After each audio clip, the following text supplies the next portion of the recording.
Hi ಎಲ್ಲರಿಗೂ ನಮಸ್ಕಾರ. Welcome back to our YouTube channel. ಯಾರೆಲ್ಲ ವಿಡಿಯೋಸ್ ಸಬ್ಸ್ಕ್ರೈಬ್ ಮಾಡದೆ ನೋಡ್ತಾ ಇದ್ರೆ ಸಬ್ಸ್ಕ್ರೈಬ್ ಮಾಡ್ಕೊಳ್ಳಿ. ಹಾಗೆ ಇದು 10ನೇ ತರಗತಿಗೆ ಸಂಬಂಧಿಸಿದಂತೆ 15ನೇ ವಿಡಿಯೋ ಇದಾಗಿರುತ್ತೆ.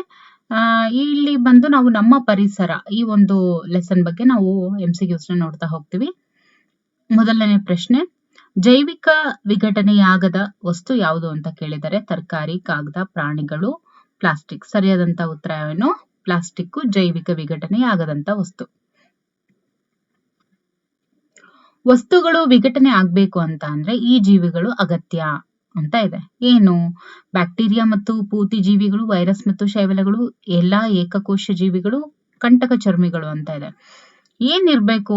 ಒಂದ್ ನೋಡಿ, ಪರಿಸರದಲ್ಲಿ ಜೈವಿಕ ವಿಘಟನೆ ಆಗ್ಬೇಕು ಅಂತ ಅಂದ್ರೆ ಯಾವ ಜೀವಿಗಳು ನಮ್ಗೆ ಅತ್ಯವಶ್ಯ ಅಂತ ಹೇಳಿದಾಗ ಅದು ಬ್ಯಾಕ್ಟೀರಿಯಾ ಮತ್ತೆ ಪೂತಿ ಜೀವಿಗಳು ಅಂತ ಹೇಳ್ತೀವಿ. ಓಕೆ, ಸಸ್ಯಗಳಲ್ಲಿ ದ್ಯುತಿ ಸಂಶ್ಲೇಷಣೆಯ ಅಂತಿಮ ಉತ್ಪನ್ನ ಯಾವ್ದಾಗಿರುತ್ತೆ? ನಾರು ಪದಾರ್ಥ ಮತ್ತು ರಾಳಗಳು, ಕೊಬ್ಬುಗಳು, ಮೇಲಿನ ಎಲ್ಲವೂ ಸರಿ, ಪಿಷ್ಟ ಮತ್ತು ಸಕ್ಕರೆ ಅಂತ ಇದೆ. ಸರಿಯಾದಂತ ಆಯ್ಕೆ ನೋಡಿ, ಅಂತಿಮ ಉತ್ಪನ್ನ ದ್ಯುತಿ ಸಂಶ್ಲೇಷಣೆ ಕ್ರಿಯೆಯಲ್ಲಿ ಅಂತ ಹೇಳಿದಾಗ sugar and carbohydrates. Okay, that is ಪಿಷ್ಟ ಮತ್ತು ಸಕ್ಕರೆ. ಯಾವ ಜೀವಿಗಳು ತಮ್ಮ ಪೋಷಣೆಗಾಗಿ ಇತರೆ ಜೀವಿಗಳನ್ನ ನೇರವಾಗಿ ಅಥವಾ ಪರೋಕ್ಷವಾಗಿ ಅವಲಂಬಿಸಿರುವಂತಹ ಜೀವಿಗಳಿಗೆ ಹೀಗಂತ ಕರೀತಾರೆ? ಏನಂತ ಕರೀತಾರೆ? ಉತ್ಪಾದಕರು, ಭಕ್ಷಕರು, ಪೂತಿ ಜೀವಿಗಳು, ವಿಘಟಕರು ಅಂತ ಇದೆ. ಸರಿಯಾದಂತ ಉತ್ತರ ಭಕ್ಷಕರು.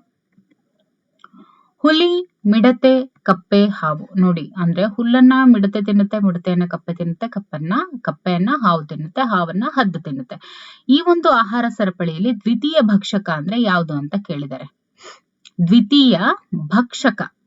ಓಕೆ, ಇಲ್ಲಿ ಏನ್ ಕೇಳಿದರೆ ಭಕ್ಷಕ ಅಂದ್ರೆ ದ್ವಿತೀಯ ಭಕ್ಷಕ ಯಾವುದು ಅಂತ ಕೇಳಿದ್ದಾರೆ. ಸೆಕೆಂಡರಿ ಕನ್ಸ್ಯೂಮರ್ ಯಾವುದು ಅಂತ ಹೇಳಿ.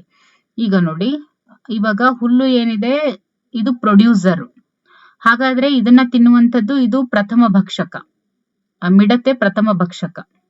ಓಕೆ, ಮಿಡತೆ ಏನಾಗುತ್ತೆ? ಪ್ರಥಮವಾಗಿ ಹುಲ್ಲನ್ನ ತಿನ್ನುತ್ತೆ. ಓಕೆ, ಪ್ರಥಮ ಭಕ್ಷಕ ಆಗುತ್ತೆ ಇದು. ಇಲ್ಲಿ ಕಪ್ಪೆ ಏನಾಗುತ್ತೆ?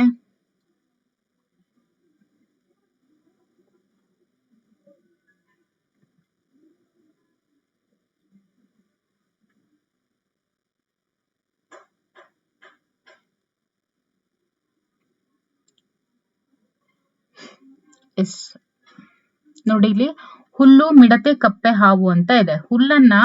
ಹುಲ್ಲು ಏನು ಪ್ರೊಡ್ಯೂಸರು, ಮಿಡತೆ ಏನು ಪ್ರಥಮ ಭಕ್ಷಕ ಆಗತ್ತೆ. ಹಾಗಾದ್ರೆ ದ್ವಿತೀಯ ಭಕ್ಷಕ ಯಾವುದು? ಕಪ್ಪೆ. ಹೌದಲ್ವಾ? ಸರಿಯಾದಂತ ಆಯ್ಕೆ ಕಪ್ಪೆ. 6ನೇ ಪ್ರಶ್ನೆ, ಹುಲ್ಲು, ಮಿಡತೆ, ಕಪ್ಪೆ, ಹಾವು, ಹದ್ದು ಈ ಒಂದು ಆಹಾರ ಸರಪಳಿಯಲ್ಲಿ ಯಾವುದರ ಸಂಖ್ಯೆ ಅತಿ ಹೆಚ್ಚಾಗಿರುತ್ತೆ ಅಂತ ಕೇಳಿದ್ದಾರೆ. ಯಾವುದರ ಸಂಖ್ಯೆ ಹೆಚ್ಚಾಗಿರುತ್ತೆ? ನೋಡಿ, ಇಲ್ಲಿ ಹುಲ್ಲಿದೆ, ಹುಲ್ಲನ್ನ ತಿಂದು ಮಿಡತೆ ನೆಕ್ಸ್ಟ್ ಅದನ್ನ ಯಾವುದು ಕಪ್ಪೆ ತಿನ್ನುತ್ತೆ, ಕಪ್ಪೆಯನ್ನ ಹಾವು ತಿನ್ನುತ್ತೆ, ಹಾವನ್ನ ಹದ್ದು ತಿನ್ನುತ್ತೆ. ಈ ಒಂದು ಆಹಾರ ಸರಪಳಿಯಲ್ಲಿ ಯಾವುದರ ಸಂಖ್ಯೆ ಅತಿ ಹೆಚ್ಚಾಗಿರುತ್ತೆ ಅಂತ ಕೇಳಿದರೆ ದಟ್ ಇಸ್ ಹುಲ್ಲಿನ ಸಂಖ್ಯೆ ಹೆಚ್ಚಾಗಿರುತ್ತೆ. This is producer. ಓಕೆ, ಹಾಗಾಗಿ ಇನ್ನು 7ನೇ ಪ್ರಶ್ನೆ, 10% ನಿಯಮ ಅಂದ್ರೆ 10% ಏನಿದೆ ಅದನ್ನ 10% ರೂಲ್ ಅಂತ ಹೇಳ್ತೀವಿ. 10% ರೂಲ್ ಅಥವಾ 10% ಲಾ ಅಂತ ಕೂಡ ಕರೀತಾರೆ. ಕೆಲವೊಂದು ಬುಕ್ಸ್ ಅಲ್ಲಿ ಲಾ ಅಂತಾನು ಇದೆ, ಕೆಲವೊಂದ್ರಲ್ಲಿ ರೂಲ್ ಅಂತ ಇದೆ. ಲಾ ಅದೇನ್ ಹೇಳುತ್ತೆ ಅಂತ ಹೇಳಿದ್ರೆ 90% ಭಾಗ ಶಕ್ತಿ ನಷ್ಟವಾಗಿ 10% ಶಕ್ತಿ ಮಾತ್ರ ಮುಂದಿನ ಜೀವಿಗಳಿಗೆ ದೊರೆಯುವುದು. ಎರಡನೇದು 10% ಭಾಗ ಶಕ್ತಿ ನಷ್ಟವಾಗಿ 90% ಶಕ್ತಿ ಮಾತ್ರ ಮುಂದಿನ ಜೀವಿಗಳಿಗೆ ದೊರೆಯುವುದು. ಮೇಲಿನ ಎರಡು ಸರಿ ಯಾವುದು ಅಲ್ಲ ಅಂತ ಇದೆ. ನೋಡಿ, ಸರಿಯಾದ ಆಯ್ಕೆ ಏನು ಅಂತ ಹೇಳಿದ್ರೆ ಈಗ ಇಲ್ಲೇ ಇದೆ. ಏನಂತ? ಈಗ ಹುಲ್ಲಿನಲ್ಲಿ ಇರುವಂತ 90% ಶಕ್ತಿ ಏನಿರುತ್ತೆ 10% ಮಾತ್ರ ಮಿಡತೆಗೆ ಹೋಗುತ್ತೆ. ಮಿಡತೆಯಲ್ಲಿ ಇವಾಗ 100% ಇತ್ತು ಅಂತ ಅನ್ಕೊಳ್ಳಿ, ಅದರಲ್ಲಿ 90 ಭಾಗ ಶಕ್ತಿ ನಷ್ಟ ಆಗಿ 10% ಮಾತ್ರ ಕಪ್ಪೆ ತಿಂದಾಗ ಕಪ್ಪೆಗೆ ಹೋಗುವಂತ ಶಕ್ತಿ 10%. ಅದೇ ತರ ಹಾವಿಗೂ ಹೋಗುವಂತದ್ದು 10%. ಇದನ್ನ ನಾವು 10% ಲಾ ಅಂತ ಹೇಳಿ ಕರೀತಾರೆ. ಓಕೆ,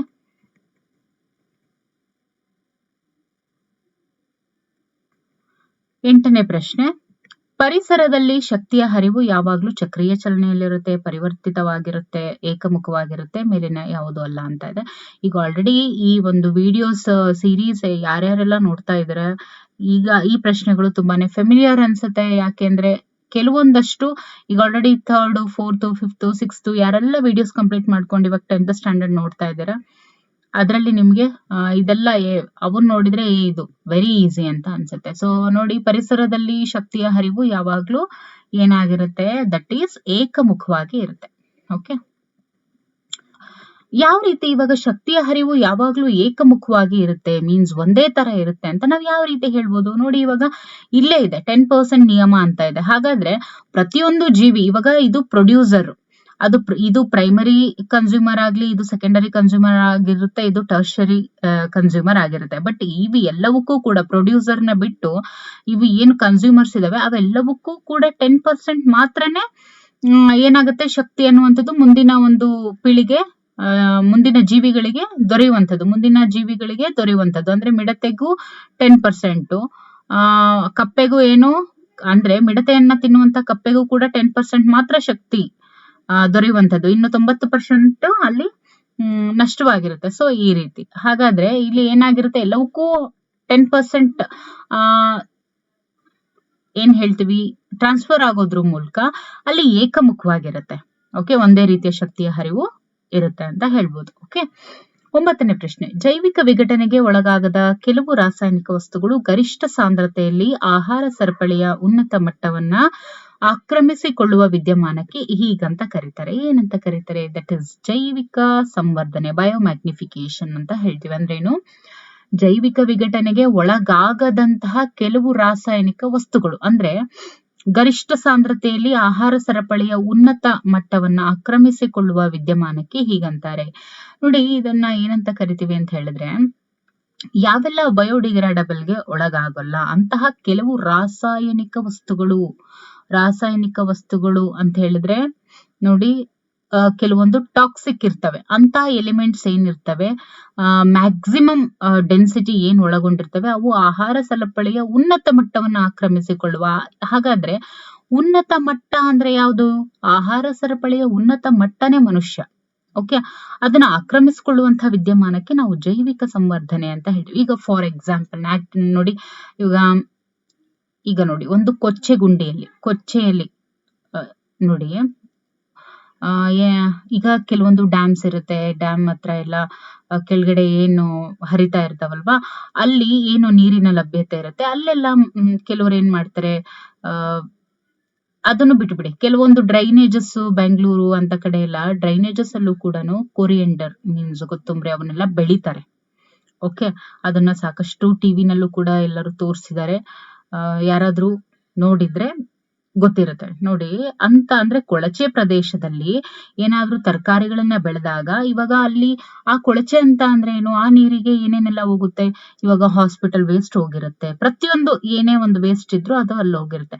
ಸೊ ಅಲ್ಲಿ ಏನು ಗಿಡಗಳನ್ನ ಬೆಳೆದಿರ್ತಾರೆ, ಅಂದ್ರೆ ಇವಾಗ ಕೊತ್ತಂಬರಿ ಅಂತಾನೆ ಇಟ್ಕೊಳ್ಳಿ, ಆ ಕೊತ್ತಂಬರಿ ಪಲ್ಕ ಅವೆಲ್ಲ ಅಲ್ಲಿ ಬೆಳೆದಿರ್ತಾರೆ, ಅದರಲ್ಲಿ ಇರುವಂತ ಕೆಮಿಕಲ್ ಎಲಿಮೆಂಟ್ಸ್ ಏನಿರುತ್ತೆ, ರಾಸಾಯನಿಕ ವಸ್ತುಗಳು, ಅದನ್ನ ತಗೊಂಡೇನೆ ಅದು ಏನಾಗಿರುತ್ತೆ, ಈ ಒಂದು ಕೊರಿಯಂಡರ್ ಮತ್ತೆ ಪಲ್ಕ ಸೊಪ್ಪು ಗ್ರೋ ಆಗಿರುತ್ತೆ.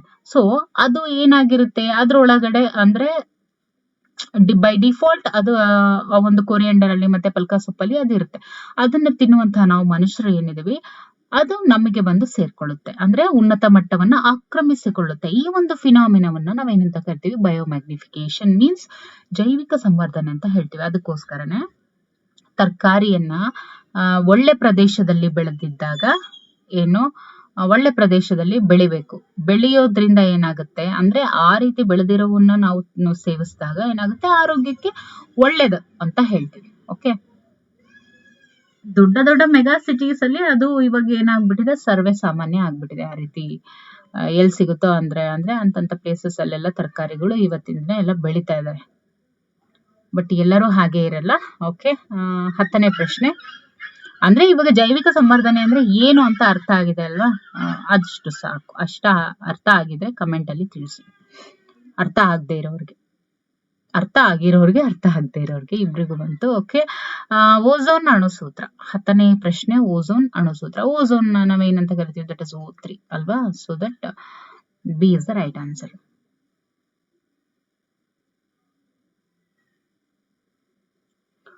11ನೇ ಪ್ರಶ್ನೆ, ಓಝೋನ್ ಪದರದಿಂದ ಆಗುವಂತಹ ಅನುಕೂಲತೆಗಳು ಏನು? ಹಾನಿಕಾರಕ ನೇರಳಾತೀತ ವಿಕಿರಣಗಳನ್ನ ಇದು ತಡೆಯುತ್ತೆ, ಭೂಮಿಗ ರಕ್ಷಾ ಕೊಡೆ ಅಂತ ಕಾರ್ಯನಿರ್ವಹಿಸುತ್ತೆ, ಚರ್ಮದ ಕ್ಯಾನ್ಸರ್ ಅನ್ನ ತಡೆಗಟ್ಟುತ್ತೆ. ಸೊ ಸರಿಯಾದಂತ ಉತ್ತರ ಮೇಲಿನ ಎಲ್ಲವೂ ಸರಿ. 12ನೇ ಪ್ರಶ್ನೆ, CFC chloro fluoro carbon. Okay, ಇನ್ನು 13ನೇ ಪ್ರಶ್ನೆ, ಇಂದು ನಾವು ಅತಿ ಹೆಚ್ಚು ಕಸದ ರಾಶಿ ಕಾಣೋದಕ್ಕೆ ಪ್ರಮುಖ ಕಾರಣಗಳು ಅಂತಂದ್ರೆ ನಮ್ಮ ಜೀವನ ಶೈಲಿ ಬದಲಾದಂತಹ ಪ್ಯಾಕೇಜಿಂಗ್ ವಿಧಾನಗಳು, ಬಳಸಿ ಬಿಸಾಡುವಂತಹ ವಸ್ತುಗಳ ಬಳಕೆ ಕೂಡ ಇವತ್ತು ಹೆಚ್ಚಾಗಿದೆ. ಸೊ ಹಾಗಾಗಿ ಮೇಲಿನ ಎಲ್ಲವೂ ಅನ್ನುವಂಥದ್ದು ಸರಿಯಾದಂತ ಆಯ್ಕೆ. ಇನ್ನು 14ನೇ ಪ್ರಶ್ನೆ, CFC ಯಲ್ಲಿನ ಈ ರಾಸಾಯನಿಕ ವಸ್ತು ಓಝೋನ್ ಪದರಿಗೆ ಅತಿ ಹೆಚ್ಚು ಹಾನಿಯನ್ನ ಉಂಟು ಮಾಡಲು ಕಾರಣವಾಗಿದೆ. ದಟ್ ಈಸ್ ನೋಡಿ, ಕ್ಲೋರೋ ಫ್ಲೂರೋ ಕಾರ್ಬನ್ ಅಂತ ಹೇಳ್ತೀವಿ. ಅಂದ್ರೆ ಅಲ್ಲಿ ಕ್ಲೋರಿನ್ ಇದೆ, ಫ್ಲೋರಿನ್ ಇದೆ, ಮತ್ತೆ ಜೊತೆಗೆ ಕಾರ್ಬನ್ ಇದೆ. ಸೊ ಹಾಗಾದ್ರೆ ಈ ಮೂರರಲ್ಲಿ ಯಾವ ಒಂದು ವಸ್ತು ಓಝೋನ್ ಪದರಕ್ಕೆ ಅತಿ ಹೆಚ್ಚು ಹಾನಿಯನ್ನ ಉಂಟು ಮಾಡುತ್ತೆ ಅಂತ ಅಂದ್ರೆ ದಟ್ ಇಸ್ ನನ್ ಅದರ್ ದ್ಯಾನ್ ಕ್ಲೋರಿನ್. ಓಕೆ, ಇನ್ನು 15ನೇ ಪ್ರಶ್ನೆ, ಭೂ ಪರಿಸರ ವ್ಯವಸ್ಥೆಯಲ್ಲಿನ ಎಲ್ಲಾ ಹಸಿರು ಸಸ್ಯಗಳು ತಮ್ಮ ಎಲೆಗಳ ಮೇಲೆ ಬೀಳುವಂತಹ ಸೌರ ಬೆಳಕಿನ ಒಟ್ಟು ಪ್ರಮಾಣದಲ್ಲಿ ಇಷ್ಟನ್ನ ಮಾತ್ರ ಆಹಾರ ತಯಾರಿಕೆಗೆ ಬಳಸ್ಕೊಳ್ತವೆ. ಎಷ್ಟನ್ನ ಬಳಸ್ಕೊಳ್ತವೆ ನೋಡಿ, ಭೂ ಪರಿಸರ ವ್ಯವಸ್ಥೆಯಲ್ಲಿ ಏನಾಗುತ್ತೆ, ಪ್ರತಿಯೊಂದು ಹಸಿರು ಸಸ್ಯ ಕೂಡ ತಮ್ಮ ಎಲೆಗಳ ಮೇಲೆ ಬೀಳುವಂತ, ಅಂದ್ರೆ ಸೂರ್ಯನ ಬೆಳಕು ಏನ್ ಎಲೆಗಳ ಮೇಲೆ ಬೀಳುತ್ತೆ, ಇವಾಗ 100% ಅಷ್ಟು ಸೂರ್ಯನ ಕಿರಣಗಳು ಎಲೆಗಳ ಮೇಲೆ ಬಿದ್ರೂ ಕೂಡ ಭೂ ಪರಿಸರ ವ್ಯವಸ್ಥೆಯಲ್ಲಿ ಎಲೆಗಳು ಬಳಸಿಕೊಳ್ಳುವಂಥದ್ದು ಪ್ರಮಾಣ ಎಷ್ಟು ಅಂದ್ರೆ ಓನ್ಲಿ 1% ಅಷ್ಟು ಮಾತ್ರ ಸೌರ ಬೆಳಕಿನ ಅಂದ್ರೆ ಆಹಾರ ತಯಾರಿಕೆಗೆ ಅದು 1% ಮಾತ್ರನೇ ಅದು ಬಳಸ್ಕೊಳ್ಳುತ್ತೆ. ಕ್ಲಿಯರ್? ಮುಂದೆ 16ನೇ ಪ್ರಶ್ನೆ, ಯಾವುದೇ ಆಹಾರ ಸರಪಳಿಯಲ್ಲಿ ಸಾಮಾನ್ಯವಾಗಿ 3 ಅಥವಾ 4 ಹಂತಗಳು ಮಾತ್ರ ಇರ್ತವೆ. ಯಾಕೆ ಇವಾಗ ನೋಡಿ 3 ಅಥವಾ 4 ಹಂತಗಳು ಮಾತ್ರ ಇರುತ್ತವೆ ಅಂತ ಇದೆ. ಯಾವ ರೀತಿ ಹಂತಗಳು ನೋಡ್ತಾ ಹೋಗೋಣ, ತೋರಿಸ್ತೀನಿ ನೋಡಿ ಇಷ್ಟೇ ಹಂತ. ಇದ್ರಲ್ಲಿ ಏನು 3 ಅಥವಾ 4 ಹಂತಗಳು ಮಾತ್ರ ಇರುತ್ತೆ ಅಂತ. ಇವಾಗ ಪ್ರೊಡ್ಯೂಸರ್ನ ಇನ್ಕ್ಲೂಡ್ ಮಾಡ್ಕೊಂಡ್ರೆ ನೋಡಿ 1 2 3 4 5. ಓಕೆ, ಪ್ರೊಡ್ಯೂಸರ್ನ ಬಿಟ್ಬಿಡಿ, ಕನ್ಸ್ಯೂಮರ್ಸ್ ಅಷ್ಟೇ 4 ಹಂತ 1 2 3 4. ಓಕೆ, ಈ ತರ ಇಷ್ಟೇ ಹಂತಗಳು ಮಾತ್ರ ಯಾಕಿರ್ತವೆ ಅಂತ ರೀಸನ್ ಕೇಳಿದ್ದಾರೆ. ಯಾವುದೇ ಆಹಾರ ಸರಪಳಿಯಲ್ಲಿ ಸಾಮಾನ್ಯವಾಗಿ 3 ಅಥವಾ 4 ಹಂತಗಳು ಮಾತ್ರ ಇರ್ತವೆ. ಯಾಕೆ ಅಂತ ಅಂದ್ರೆ ಜೀವಿಗಳು ನಗರ ಪ್ರದೇಶಗಳಿಂದ ತುಂಬಾ ದೂರದಲ್ಲಿದ್ದು ಆಹಾರದ ಲಭ್ಯತೆ ಕಡಿಮೆ ಆಗುವುದು, ಮಾನವರು ಮತ್ತು ಇತರ ಪ್ರಾಣಿಗಳ ನಡುವೆ ಉತ್ತಮ ಬಾಂಧವ್ಯವಿಲ್ಲದೆ ಇರುವುದು, ಪ್ರತಿ ಹಂತದಲ್ಲೂ ವ್ಯಯವಾಗುವ ಶಕ್ತಿಯು ಅತ್ಯಧಿಕವಾಗಿದೆ. ಹಾಗಾಗಿ ಮುಂದಿನ ಜೀವಿಗಳಿಗೆ ಆಹಾರದ ಲಭ್ಯತೆ ಕಡಿಮೆ ಆಗುತ್ತೆ. ಮನುಷ್ಯರು ನಿರಂತರವಾಗಿ ಪ್ರಾಣಿಗಳ ಭೇಟಿಯಾಡಿ ಅವುಗಳ ಸಂಖ್ಯೆಯನ್ನ ಕಡಿಮೆ ಮಾಡಿರುವುದರಿಂದ ಅಂತ ಇದೆ. ಈ ಒಂದು ಪ್ರಶ್ನೆಗೆ ನೀವು ಕಮೆಂಟ್ ಅಲ್ಲಿ ಉತ್ತರವನ್ನ ತಿಳಿಸ್ಬೇಕು. ಓಕೆ, 17ನೇ ಪ್ರಶ್ನೆ, ಹಲವು ಆಹಾರ ಸರಪಳಿಗಳು ತಮ್ಮ ಪೋಷಣಾ ಸ್ತರಗಳ ಮೂಲಕ ಅಂತರ್ ಸಂಬಂಧ ಏರ್ಪಡಿಸಿಕೊಂಡು ಇದು ಉಂಟಾಗುತ್ತೆ. ನೋಡಿ, ಹಲವು ಆಹಾರ ಸರಪಳಿಗಳು ತಮ್ಮ ಪೋಷಣಾ ಸ್ತರಗಳ ಮೂಲಕ ಅಂತರ್ ಸಂಬಂಧವನ್ನ ಏರ್ಪಡಿಸಿಕೊಂಡು ಇದು ಉಂಟಾಗುತ್ತೆ. ಏನು? ದಟ್ ಇಸ್ ಆಹಾರ ಜಾಲ. ಓಕೆ, ಆಹಾರಕ್ಕಾಗಿ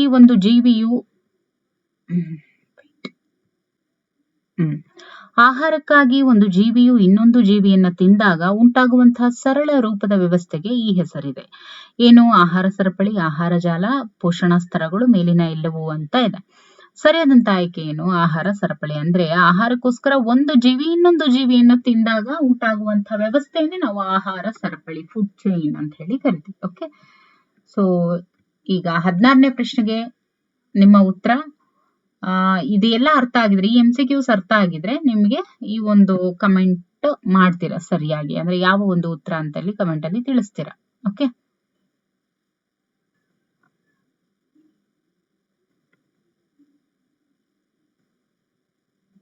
ಇದಿಷ್ಟು 15ನೇ ವಿಡಿಯೋಗೆ ಸಂಬಂಧಿಸಿದಂತದ್ದಾಗಿತ್ತು. ಸೊ ಮುಂದಿನ ವಿಡಿಯೋದಲ್ಲಿ ಮುಂದಿನ ಟಾಪಿಕ್ ಬಗ್ಗೆ ಡಿಸ್ಕಸ್ ಮಾಡೋಣ. Thank you for watching.